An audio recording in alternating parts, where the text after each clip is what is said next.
You sit down at your kitchen table, roll up your sleeve, and wrap that cuff around your upper arm. The machine squeezes, the numbers flash, 142/86. That top number used to be a source of pride when it stayed under 120.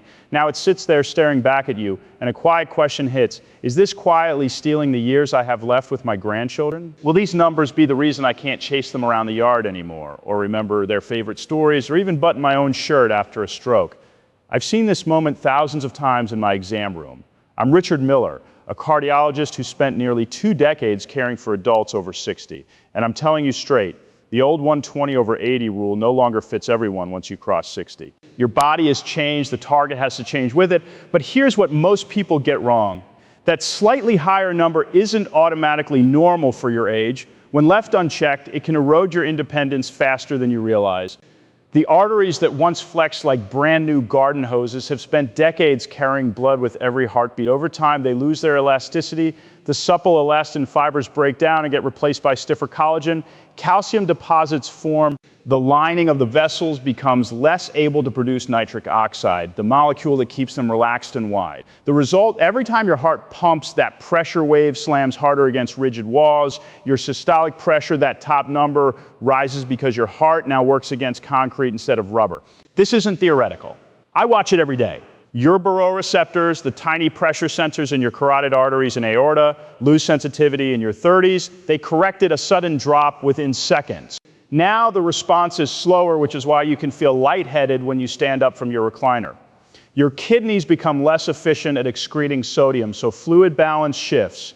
The renin-angiotensin system that fine-tunes blood pressure becomes less precise.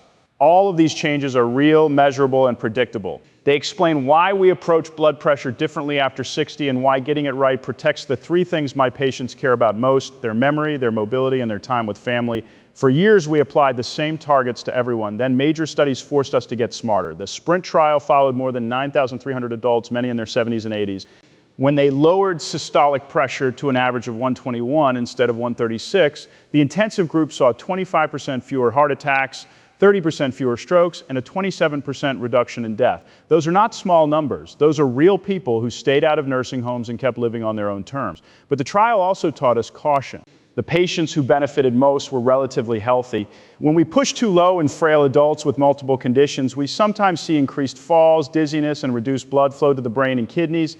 This is the reality we balance. I never chase a perfect number at the expense of your daily life. I want you sharp enough to read to your grandchildren and steady enough to walk through the garden without fear of falling. That's why I talk about your personal danger zone instead of a universal number. Consistent readings above 140/90 are dangerous for almost everyone. If you have diabetes, kidney disease, or existing heart damage, we usually target below 130/80. For a robust 68-year-old who walks every morning and wants to keep hiking with friends, I'll aim for the low 120s. For an 82-year-old with osteoporosis and a history of falls, we may accept 138/82 if it keeps her upright and living independently.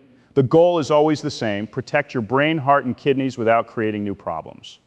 High blood pressure earned its nickname as the silent killer for a reason. Most people feel nothing until damage is done, but your body does send signals if you know how to read them. I'll never forget Mrs. Alvarez, a 74-year-old who came to me because she was just tired all the time. She loved tending her rose garden and baking for her great-grandchildren. She thought the fatigue was normal aging. Her blood pressure was running 158/92 at home. Those numbers were forcing her heart to push harder against stiff arteries all day long. Within 3 months of getting her pressure under control, her energy returned. She told me the roses smelled sweeter and she could chase the little ones again without getting winded.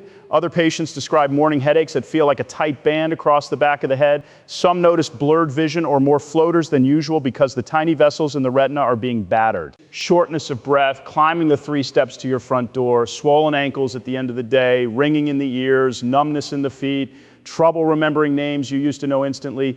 These are all messages. The danger isn't dramatic at first. It's cumulative. Every day of elevated pressure chips away at delicate vessels in your brain.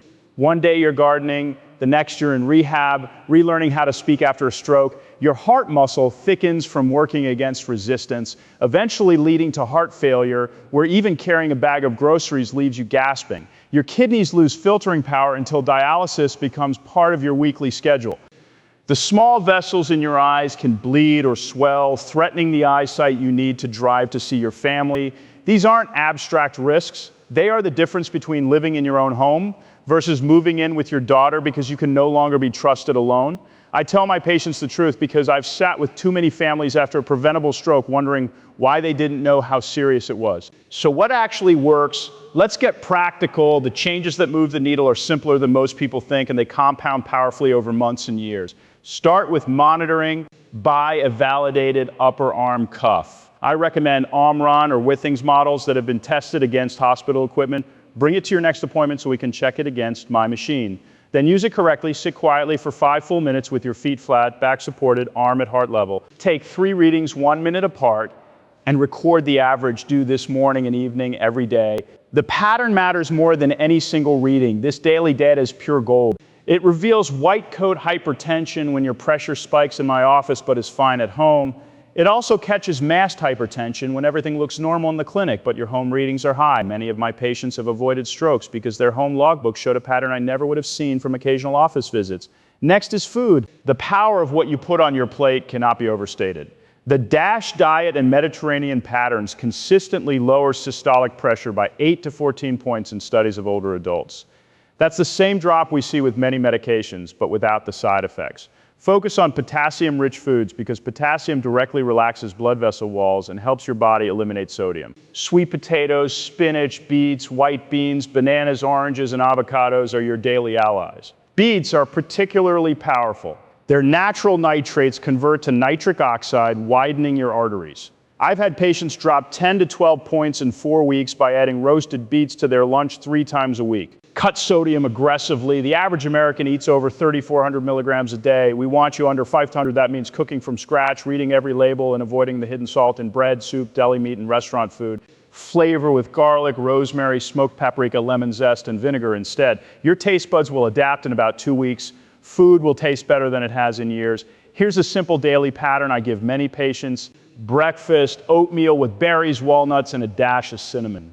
Lunch, large salad with spinach, chickpeas, avocado, tomatoes, olive oil, and lemon dressing, plus a side of roasted beets. Dinner, grilled salmon or lentils, sweet potato, and plenty of steamed broccoli. Snacks, a handful of unsalted almonds or an orange. This isn't deprivation, it's abundance that nourishes your arteries instead of inflaming them. Physical movement matters just as much. You do not need to run marathons.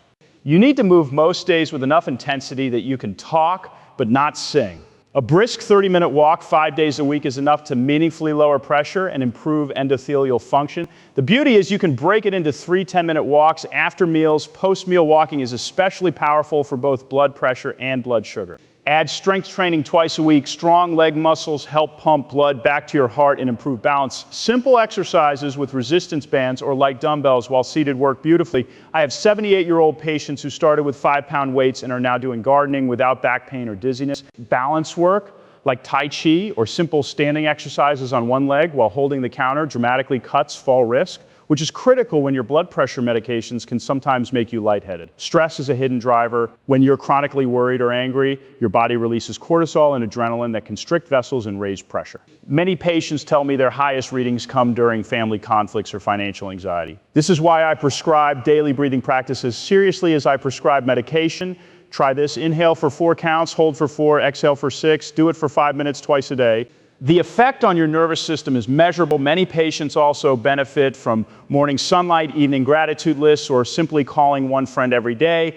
Connection lowers pressure as effectively as some drugs. Sleep is non-negotiable. Less than 7 hours a night raises blood pressure and damages blood vessel repair. If you snore or wake up tired, get tested for sleep apnea. Treating it with CPAP can drop your systolic pressure by 10 points or more. Protect your sleep like you protect your grandchildren.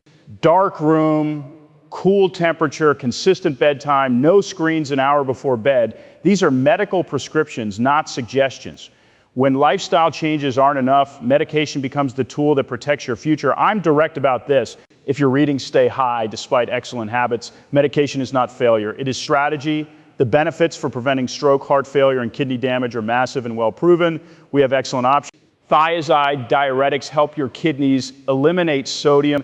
ACE inhibitors and ARBs relax blood vessels and protect kidneys, especially well in diabetics. Calcium channel blockers work beautifully for stiff arteries, common in older adults. Beta blockers are used when there's also heart disease. Many patients end up on a low-dose combination that controls pressure with minimal side effects. The key is communication. If you feel dizzy, fatigued, or develop a cough, tell me immediately. We can adjust the dose, change the timing, or switch medications. I have options. What I cannot do is help you if you stop taking the pills without telling me. I've had patients suffer strokes because they decided on their own that they didn't need medication anymore. That is a risk I will not let you take. Let me share one more story. Mr. Thompson came to me at 71 after a small stroke that affected his left hand. His pressure had been running in the 150s for years.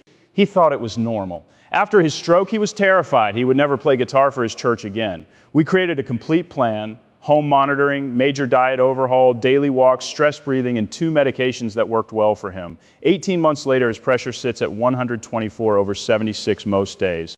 His hand strength returned. He played Amazing Grace at Easter service last year with tears in his eyes. The man who walked into my office bent over with fear now stands tall in the choir loft. This is what's possible. Not because he found a miracle cure, but because he made consistent small choices every single day. The real danger zone after 60 is not one high reading. It is months and years of pressure that stays consistently too high for your individual body.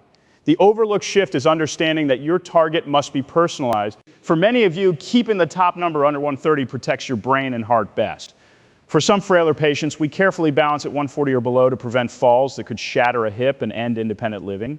The power is in your hands more than you know. Every morning you decide what to eat, whether to walk, whether to breathe deeply or stay stressed. Those decisions compound. They determine whether your 80s are active and full of meaning or limited by preventable illness. I want you gardening, dancing at your granddaughter's wedding, remembering every detail of family vacations, and living in your own home on your own terms. That future is more reachable than most people believe. Start with one change this week. Maybe it's buying a proper monitor and using it twice a day. Maybe it's adding beets and spinach to your grocery list. Maybe it's walking 10 minutes after dinner while the sun sets. Pick one thing and commit to it. Tell me in the comments what you're choosing this week. Your story might be exactly what someone else needs to hear to take their first step. Reading about your victories reminds all of us that these changes are possible at any age. You've already taken the most important step today by learning how your body works. Now keep learning, keep acting your future self, and everyone who loves you will thank you for it. The years ahead can be some of the best of your life. Clear thinking, steady energy, and the freedom to enjoy every single day with the people who matter most. That is what proper blood pressure management after 60 actually delivers. Not just numbers on a machine, but a life worth living fully until the very end. Now go get that monitor, open your fridge, and take one step. I'll be right here cheering you on.